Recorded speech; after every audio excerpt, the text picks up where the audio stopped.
Thank you very much. Thanks, Eric, for that introduction. Thanks to the Bezos Family Foundation and the Aspen Institute for inviting me to speak here. I don't know about you guys, but I had goosebumps when I walked in here tonight. This spacecraft and I have a little bit of history, and I want to tell you a little bit about that and what it's like to fly into space. The last time that I saw this great spaceship and stood under its wing, it was sitting astride the center line of the runway at Edwards Air Force Base. And myself and the commander, Kent Rominger, had just landed from a 13-day space journey. We just landed this ship in California. It was a beautiful Sunday morning. I remember that. It was on Tuesday, but it was a beautiful day, and we were able to get out and walk around underneath and see it as you see it now. Of course, it was sitting on its landing gear at that point. I've got a few slides. I'm going to have them brought up here. There we go. And I'm going to talk to these as I go through and show you a little bit about what it was like. This picture was taken as we rolled out that morning on the runway to Edwards Air Force Base. Now, that journey, the journey to landing, started a couple of hours before, and it was an interesting day for us. We had been circling the Earth in Endeavour, sitting in our spacesuits, waiting for entry, and watching the oceans go by, watching the continents go by, circling the planet every 90 minutes while the Earth rotated underneath us. So every time we came around, the Earth had rotated 90 minutes or 22 and a half degrees. Into the darkness, back into the light every 45 minutes. We were circling, waiting for Earth to turn and rotate our primary landing site of Florida underneath our flight path, and waiting for the weather to clear at the landing site in Florida so that we could land there. Quite suddenly, we received direction to wave off from Florida. The weather was not going to get any better, and we were directed to retarget our deorbit burn to land in California. That's done pretty simply by some keystrokes on an old computer from the 1970s that Shuttle runs on. We retargeted the burn for California. We flipped Endeavour over, upside down, flying it backwards into the velocity vector. Now, at 240 miles altitude, traveling 18,000 miles an hour, flying backwards and upside down, we fired the two engines that are in the pod on either side of the tail here. Those engines slowed us down just enough to drop our orbit into Earth's atmosphere. And after the burn, which took about a minute, we flipped Endeavour over, we lined up, and we came in with that belly first, smashing into Earth's atmosphere. We hit the molecules so hard and so fast at 25 times the speed of sound that we literally broke them apart and left a trail of streaming ions behind the vehicle. Those ions also covered the cockpit and the front of the vehicle in an orange fiery glow that you could see from inside. But inside was very, very quiet and very gentle. It was a very calm environment, very professional as we went through our checklists, and the G-forces very gradually started up, so that when you placed your pencil in front of you and watched it, over time you would start to see it drift down, meaning you were coming back into the force of gravity, basically. So we re-entered. We re-entered in this smashing re-entry into the atmosphere, and I remember at one point looking out and seeing the coast of California come into view, about 1,000 miles out. We were, at that time, over 100,000 feet and traveling over 5 times the speed of sound, approaching the coastline of LA here. Just 2 minutes later, we flew over the runway at Edwards Air Force Base at Mach 1 and 50,000 feet. That is about where Chuck Yeager had broken the sound barrier for the very first time in an aircraft 54 years before. It was kind of a neat feeling. At that point, Kent Rominger, the commander, and my buddy, Rommel, I'll call him, that's his Navy call sign, Rommel dropped the nose a little bit, took control manually, and began the wide arcing turn over the lake bed to line up with the center line of the concrete runway at Edwards. We made this wide arcing turn and then plunged the shuttle down, nose at the end of the runway, pulling out just in time to coast out and make a gentle landing on the runway. My job was to put the landing gear down. And as I reminded Rama later, it made his landing look a whole lot better. The fact that the landing gear were down. So the commander actually lands the vehicle, the pilot puts the gear down. So after you land in the space shuttle, a number of things happen. You're sitting on the runway, and it takes a little while to shut the systems down in the vehicle. And there's a lot of stuff running. There's no power, mind you. This thing is a glider, and it glides about like the stage, by the way. And it's just a glider, but it's got a number of things going on. There's some hydraulic pumps, 3 of them that are running to power the flight controls. There are some cooling units that are operating to keep the thing cool. There are computers and fans and things like that. All this needs to be shut down after you land. This takes about an hour for the crew to flip all the switches. We have checklists. We go through this process. And then, if you look up on the side of the vehicle right there, whoops, I hit blank instead of the other one. If you can bring those back up. I'm going to point the laser pointer to the side hatch. So after landing, thank you, after landing, the crew, after they shut the vehicle down, they all crawl out of that side hatch in their pressure suits and into a waiting vehicle. At that point, you take your pressure suit off and you get into some other clothes, which is usually a flight suit just like this. We've pre-flown those flight suits out to the runway just in case we landed there. It was nice to have something to change into. Once you're in your suit, in your blue flight suit, and once the crew is all feeling a little better, it takes about an hour, hour and a half for people to start kind of getting their bearings and getting over some of the dizziness. The crew will descend a ladder and walk around underneath the orbiter. And a couple things happen at that point. There are some traditions that we have for this post-flight walk-around. And you've probably seen it on TV where the astronauts are walking around underneath the vehicle. There's a couple kind of fun things we do. First of all, we go right here to the nose tire of Endeavour, which you can't see extended, but it's right there.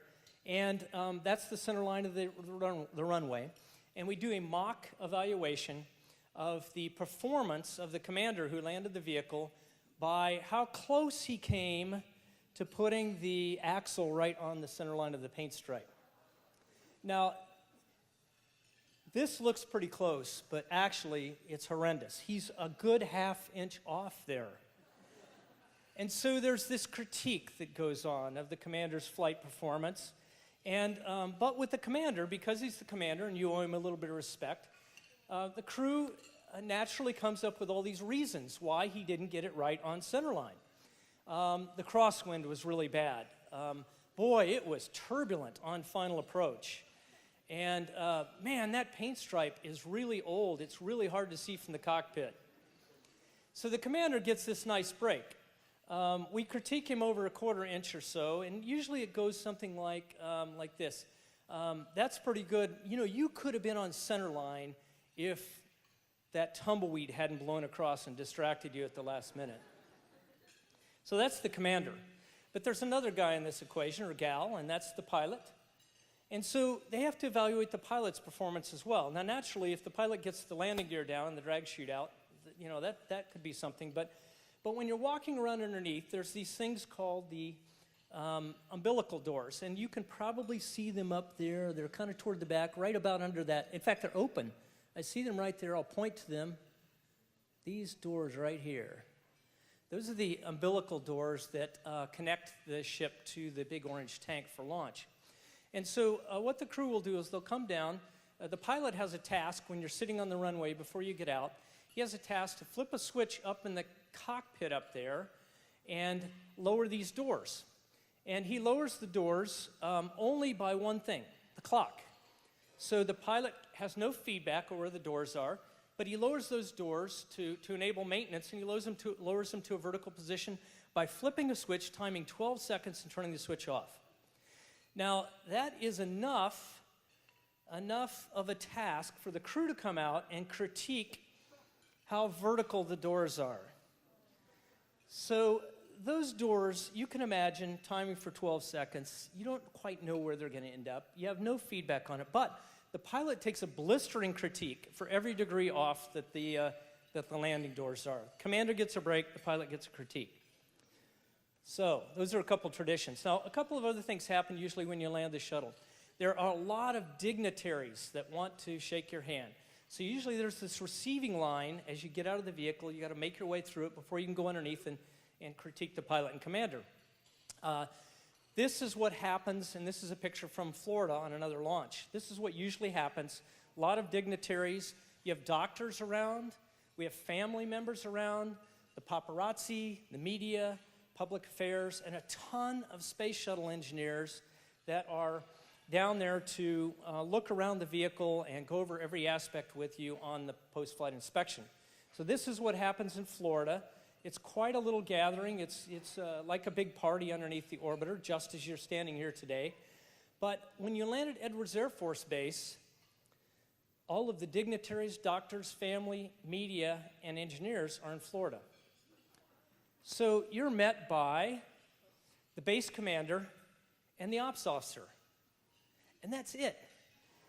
Now, if you count these things, there's seven of us in blue suits, my crew, and there's two guys in uniform, the base commander and the ops officer, and then there's these 4 or 5 other people.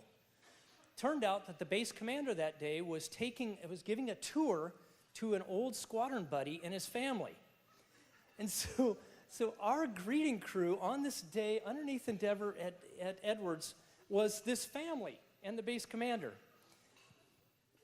Now, just imagine that. One of these in this picture is a young woman named Lindsay Holmes. And I want to tell you a little bit about Lindsay because she is, or was, in this picture, 17 years old, high school student, just like all of you. Lindsay was playing hooky this day. The day before, her father had told her that he was going for a tour at Edwards and would she like to come along. She was trying to figure out what to do with her life. Would you like to come along, Lindsay? She said, okay, it's, beats school, right? So she decided to come along with him, and they were touring the base that morning with the commander, an endless tour of all these hangars and airplanes, listening to all the stories of her father and the base commander, old squadron mates telling all these old flying stories, and all of a sudden the radio crackles to life, and you hear, "Commander, this is Ops. Houston Mission Control has just called. Space Shuttle Endeavour is deorbiting, landing at Edwards in 30 minutes. Please meet the Ops officer in the control tower immediately." Imagine if you're 17-year-old Lindsay Holmes on that day.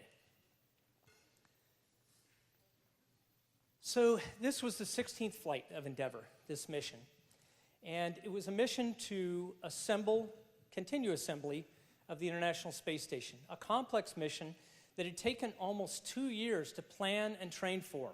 There were thousands of people involved in this mission. Every little detail was planned. There were immense technical challenges to try and figure out how to get it done. The specific mission was to take up the robotic arm for the space station and attach it to the space station and activate it. That is pretty hard to do when the arm's on Earth and the space station is in orbit, and you've got to go do that in a vacuum. That was the mission that we were on with Endeavour. So first we had to get there. And at the time, this is what the space station looked like. It was quite small, just a few modules. In fact, the reason we were taking the robotic arm up to the space station was because the shuttle arm could no longer reach. And so in order to make the space station bigger, it needed a big robotic arm. And the robotic arm for space station is very special in that it will reach out, grapple a part of the space station, release its shoulder, and its shoulder becomes its hand. And it can walk its way around the space station. But how were we going to get it attached up there? Well, first of all, we came up to rendezvous. During the rendezvous, the pilot sits in the commander's seat. And the pilot programs into the computer a number of thruster burns to tell the ship how to approach the space station, to get it in the window so that the final hour or so can be manually guided by the commander. So I'm sitting in the commander's seat. There are no windows to see the space station from the commander's seat because you're looking out and rendezvousing with the back toward the space station. So I'm sitting up there in that window right above the D in Endeavour. And we're rendezvousing, and everyone else is crowded back in the windows looking at space station. And so every now and then, when I had a break, I would cut loose my seatbelt, and float up along the ceiling of the flight deck like this, and float back and look out the windows. And this is what I saw at about 1,000 feet out, and it took my breath away. In the absence of an atmosphere to filter and scatter sun's rays, the space station has a very distinct contrast. Anything in space has a very distinct contrast. And this brilliant metallic color that is indescribable. But it's just an absolutely amazing scene. And to look out there and see this thing traveling at 18,000 miles an hour along the surface of the Earth and passing over all these recognizable features is really incredible. So here's a picture of what space station looks like today. This is a very cool picture. It's one of a series of pictures that were taken over about 10 minutes. They're one of a kind. We've never gotten a camera out to this position before. And these pictures were taken, this one included, from a Russian Soyuz capsule by an Italian astronaut photographing the U.S. Shuttle docked on the International Space Station. You can see how much bigger the space station is here. In fact, if you look at the orbiter there, and you look up here, you can just imagine how big the space station is. 10 times bigger than that. These two objects, both very expensive, both very critical to our nations, both very heavy, these two objects come together in a very delicate rendezvous and docking in space, both traveling 18,000 miles an hour. Now that docking has happened, vehicles docking to the space station has happened over 100 times now without incident. 6 different spacecraft types from 4 different countries have rendezvoused and docked on the International Space Station. Endeavour, 13 times. 13 times this ship docked on the space station. So the robot arm that we had for this mission was folded up. It's a 90-foot arm. You can't carry that in the payload bay, even though that's 55 feet long. It's folded up and it's put in a cradle. We called it a cradle because it was like the birthing of this arm. It's technically called a payload pallet. But it's sitting in there, and behind it is the logistics module called Leonardo. There are 3 of those modules that would be carried up with logistics. It would be docked to the berth to the space station. New experiments taken out, old experiments and trash put in, and we'd bring it home with us. It's like a big dumpster. Or what do they call the pods? The pod concept for moving your stuff. So what you see in this picture is in the foreground you see the docking apparatus where we dock to the space station. On the right-hand side you see the shuttle arm or shuttle crane. In between, kind of tucked down in between, is this robotic arm worth about $900 million, weighing about 4,000 pounds. And the trick is, and the challenge was to NASA, how do you take this robot arm up and install it and assemble it in a vacuum in space? And this is very common for NASA to have huge technical challenges. And it seems like each time they address a technical challenge, they beget 10 more. This is the bread and butter of NASA, is figuring this out. And the NASA engineers figured out that we could take this cradle, lift it out with the shuttle arm, twist it over our heads, install it blindly. I'm dramatizing this because this was my job. Install it blindly overhead, and then send the spacewalkers out for the easy part, which was to unfold the arm and to lift it up and drive some bolts and take some launch locks out and hook it up electrically. The arm then would come alive in its cradle. And when it came alive in its cradle, it reached out and it grappled the space station under control of the astronauts. And then, as I said, it can release the other end. So what we did was we released the cradle. And the shoulder of the arm became its hand, and it brought the cradle around and handed it back to the shuttle. Very, very cool maneuver in space. And that's very typical of these complex missions with all these technical challenges. Now, the cool thing about working at NASA is these challenges. And people go to work at NASA just because there are technical challenges every single day. And it's a great environment to be in. Now, one thing about these challenges, any challenge you do, and it was mentioned today by a couple of the speakers, is that there's a tremendous sense of reward when you complete a challenge. And that comes in a lot of different forms. For astronauts, looking back as you undock and leave the space station is one of the great rewards you get when you see how you have changed this orbiting laboratory. And in this case, you'll see at the very bottom of the picture is that robotic arm, 90 feet long, two 45-foot sections hanging off the bottom of the station, enabling the rest of the assembly to happen. It was an extremely rewarding moment for me. I was flying as we backed away from the docking port, which you see right there above the arm, and we backed Endeavour away and then flew around. So looking back really causes you to reflect. It causes you to reflect on a couple things. You know, how am I contributing to society? What am I doing with my life that's making a contribution?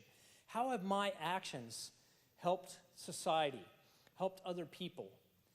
And it's a great feeling. And I remember as we backed away, I was thinking about that. And then I started thinking about I'm flying, mind you, trying to pay attention to that. But I was thinking about the people that built the pyramids, the people that built the great cathedrals. Those activities took hundreds of years, generations and generations of people. And what is it about a worker that works for 30 years on a pyramid and gets one level done? What is it that inspires them? How do they look back on their work? And I really, truly believe that the real reward is not in completing something, but just as we did, helping it progress just a little bit further. So here is my favorite shot of Endeavour. And Endeavour, of course, went on after our flight, the 16th, to fly a total of 25 times, spending almost a year of its life in space. I love this picture because it shows Endeavour alive. It's alive. It's got the shuttle arm sticking out one side and the space station arm coming out the other. It's docked to the International Space Station. The payload bay doors are open. The thermal radiators are working. The lights are on. And behind it, the Earth, our home. And that thin, little blue arc along the Earth. The only thing, Earth's atmosphere, the only thing that protects us from the certain death that would occur to us out in space. The thin little band. Beautiful shot of Endeavour. Endeavour, of course, retired here in a great place of honor. It's great to look upon her. The space station, still orbiting perpetually over the Earth, following the Earth's circumference just above that atmosphere at about 240 miles altitude, orbiting endlessly day and night, with a crew of 7 international astronauts on it, doing science that will benefit our lives here on Earth and preparing humanity to travel to places like the Moon, asteroids, and Mars one day. So the space station's still up there, still doing its thing, and I hope it will be for about another 15 years. That is what we expect right now. Incredible machine, as with Endeavour. But what about Lindsay Holmes? Let me tell you the rest of Lindsay's story. So as I told you, Lindsay was a 17-year-old high school student, and like many of you, I would guess, wasn't really sure what she wanted to do at this point. She figured college was probably in the making, but she didn't know what to study. She hadn't really gotten serious about anything. There she was that day, looking at an endless string of hangars and aircraft, and all of a sudden the shuttle lands, and she's out walking around underneath it with 7 explorers from space. Lindsay and I talked that day, and I asked her what she was going to do. She said she didn't know. I said, you should figure that out, and you should believe that you can do whatever it is you want to do. Lindsay went on. She got a degree in engineering, and she went to the end of the Air Force and learned leadership. She got some engineering experience, and today, 10 years later, Lindsay Holmes is an aerospace engineer with the Ares Corp. She has 2 beautiful kids.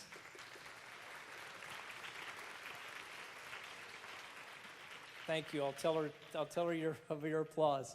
She has a great husband who's in a small business with her. She has 2 beautiful kids, and she is expecting to apply to the NASA Astronaut Corps on the next cycle. This is a picture of Lindsay Holmes standing between myself and Kent Romiger, just like she stood on the tarmac underneath Endeavour 10 years ago.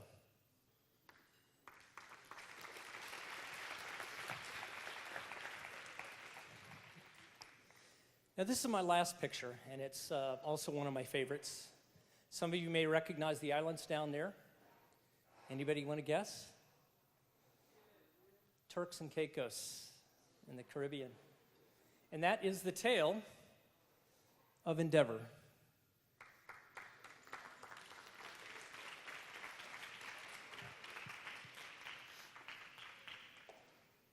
So I heard a bunch of speakers tonight, or today, this afternoon. I think you all are very, very fortunate to hear what they have to say, because the words that they were saying were the same things that I believe will lead to your own success.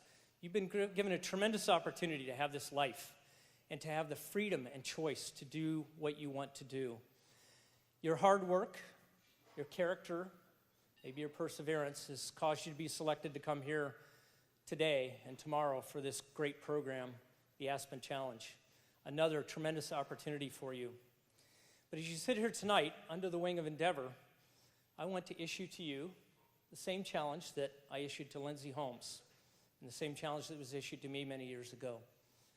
I want to give you a challenge. It's not a technical challenge. It's not a social challenge. It's not a challenge to your team. It's a challenge to each one of you as individuals. Each one of you as individuals, it's the life challenge. It's the challenge to each of you to figure out what it is that you're passionate about. What burns in your heart? Figure out what it is, and then figure out how to go do it. It's the life challenge. Figure out what your dream is, and figure out how to go do it. I have a good friend named Jose Hernandez. Maybe some of you heard his name in the last election. Jose grew up as a migrant farm worker with his family in the San Joaquin Valley here in California. Really no chance of much of a future. He challenged himself, as I want you to do.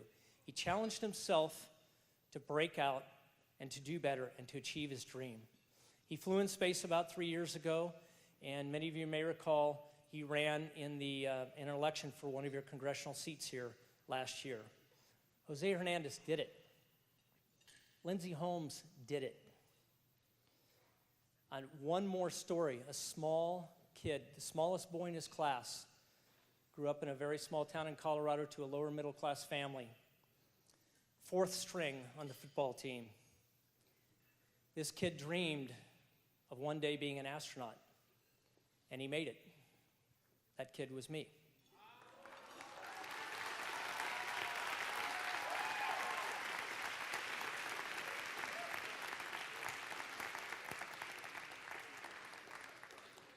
So no excuses. You have the life challenge now.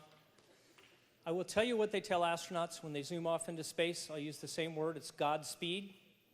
I kid that Godspeed means you're on your own, buddy. It's all you from here on out. Godspeed on your journeys to follow your dreams, and good luck in the Aspen Challenge to all of you.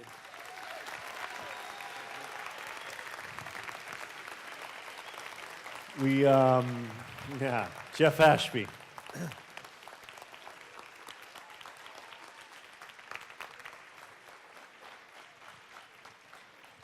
We do have time for a couple of questions for Jeff. I know my mic runners are out there. Rather than me pointing at people, I want anyone who has a question to put your hand in the air and stand up so they can see you. And as soon as they see you, they will come to you, and I'll let Jeff have this microphone so that he can answer questions, and I'll be back when you're done. I'll kind of give you the signal when we're like 1 or 2 questions left, okay? Good. That's really good. I'm Neil from Bravo.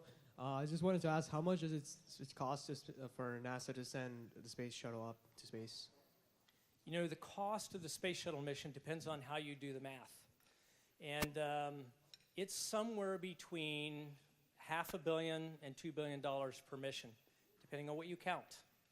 That's part of the reason why Endeavor is sitting here today. As remarkable an achievement as it was way too costly to fly. Incredible operational capability. And there was one more problem with it. If there was an incident on launch, the crew almost certainly was going to die. And so we needed a vehicle architecture, we call it, that allows the crew to survive and that is affordable for our space program. 2 reasons why the shuttles were retired.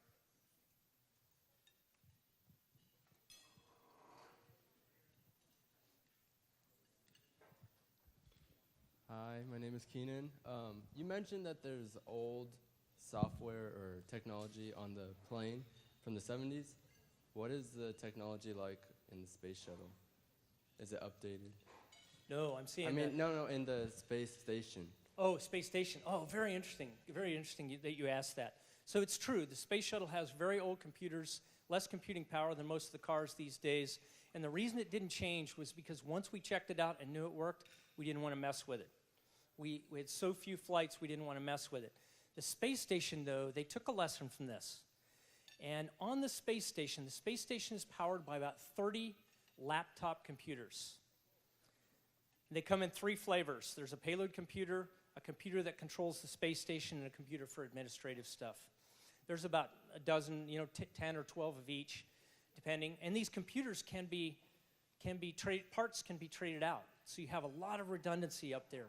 But the coolest part about it is, about every 3 years, when those computers and software begins to become obsolete, they simply send up 30 new computers and plug them in and bring the other ones back or burn them up in the atmosphere. Really neat concept. Yes? What inspired you to become an astronaut? So the question is, what inspired me to become an astronaut? I often think about that, and I think a big part of it was that I grew up in my very formative years watching the launches of people to space. And I grew up in a little town where I was able to, by the time I was 10 or 11 years old, I was able to go backpacking with my friends with no chaperones out in the open space, out in the mountains. And I grew up an explorer. So some of these things kind of came together. But you know what? As a child, especially as the smallest kid in my high school class, I never thought this was an achievable dream. I thought it was unachievable. So it remained a dream for a long time. It really was a fascination. It became a dream. And it wasn't a goal until I got to a point in my life where I realized that I could get this, that I could reach for this goal and possibly get it. And at that point, I turned around, I set a path, and I started working goal, and until I got there. Now, there were a lot of setbacks. There's a lot of obstacles. You will face the same thing. Obstacles, failures, setbacks. But this is what perseverance is all about. This is what your speakers were talking about today. William Kamkwamba, something like that, close to that. William had a ton of setbacks to build his windmill, but he did it. It was in his heart. He knew he had to do it. So that's what it was. It was something in my heart. How it got there, I don't know, but it was what I felt I was destined to do.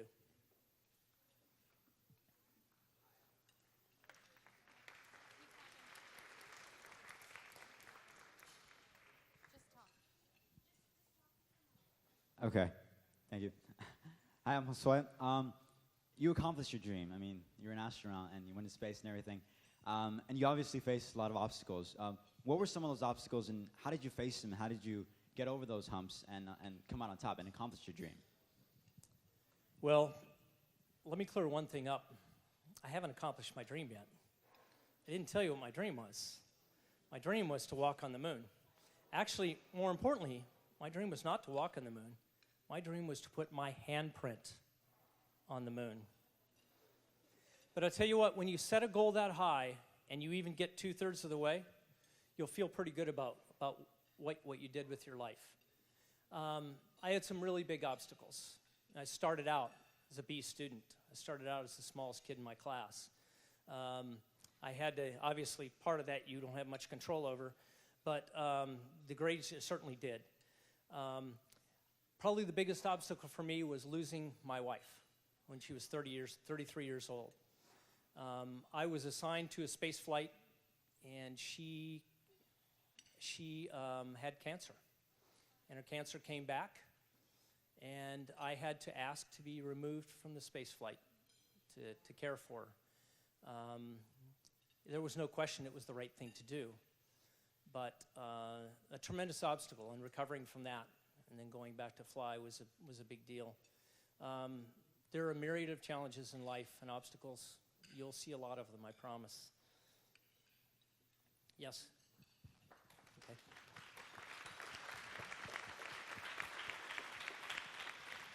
Good afternoon. I'm Ascensión Espuro from Bell High School. And as a swimmer, when we have some free swim, we go underwater, I just feel like, I imagine that's what space feels like. So how do you compare that to actually being in space? Like, how do you feel inside your stomach? Like, how do you physically feel? You know, when you're in the water, gravity's still pulling your stomach down to the bottom of your gut. That's not true in space. So going to space and coming back, there's an adaptation period that happens where you get sick. Going to space, it's like seasickness, very, very much like that, long onset, a myriad of symptoms. Everyone's symptoms are different. But with regard to floating in a weightless environment, remember there's gravity. There's gravity in Earth orbit. It's just that the forces are balanced, so you're weightless. So you can push off of one end. Of course, there's no room in the cabin up here, but you can push off one end of the space station, glide through the whole thing, and stop yourself on the other end with a finger. It's very cool. There's no resistance like there is in the water. It is one of the cool things about being in space, and that is floating, your body floating and moving around. Another thing that's cool is watching an object. You can take an object, your spoon. Every astronaut always has a spoon, chapstick, flashlight, and scissors with them. And I can explain that one to you later. But you take any object like this, and you give it a little spin, and you let go, and it will sit there in front of your eyes and float. So watching objects in space is the second cool thing. And the last and the coolest is looking out the window at our great planet. When you look at astronauts on Earth, they're always looking to the heavens. They're always looking to the stars. When you see astronauts in space, they're always looking back at Earth. Because the stars look the same, Earth looks very, very different from that perspective. It looks very small, looks very fragile. There are no borders. There's no violence. It is a peaceful blue orb of life. I hope all of you get a chance to see that one day if that's what you want to do. Thank you very much. Jeff Ashby. So, a couple of quick housekeeping notes. Tomorrow, you needn't